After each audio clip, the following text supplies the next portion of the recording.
कुशलगढ़ नई आबादी में बारोडिया परिवार द्वारा पेटला वध वाले पंकज देव के मुखार विद से श्रीमद् भागवत कथा के 7वें दिन मुख्य रूप से सुदामा चरित्र का वर्णन किया गया। परीक्षित को मोक्ष कथा सुनाई। भगवान कृष्ण और सुदामा की मित्रता और सुदामा के प्रति कृष्ण की उदारता को दर्शाया गया।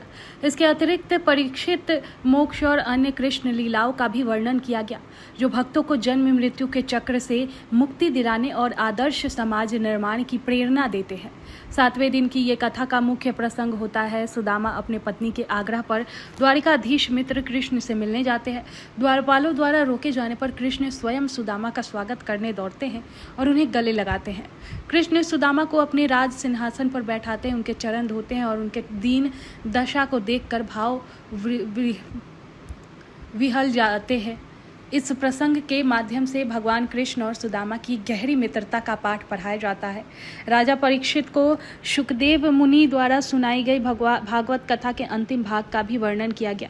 शुकदेव मुनि की कथा से राजा परीक्षित के मन से मृत्यु का भय समाप्त होता है और वे तक्षक नाग द्वारा डसे जाने के बाद भगवान के परम धाम को प्राप्त होते हैं। कुब्जा उद्वार, रुक्मणी विवाह और शिशुपाल वध। भगवान शिव के अनुसार 7 दिनों तक श्रीमद् भागवत कथा का श्रवण करने से जन्म मृत्यु के चक्र से मुक्ति मिलती है। कथा के माध्यम से कथावाचक पंकज दवे ने युवाओं को अत्याचार और व्यक्तिचार से दूर रहकर सुंदर समाज के निर्माण के लिए प्रेरित किया।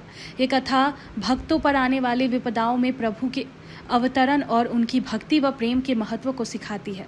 संक्षिप्त में श्रीमद् भागवत कथा का 7वां दिन मित्रता, मोक्ष और ईश्वर की कृपा के संदेशों को दर्शाया गया। भक्तों को भक्ति और आदर्श जीवन जीने का प्रेरणा का संदेश दिया गया। कल होगा कथा की पूर्णाहुति और शोभा यात्रा का आयोजन।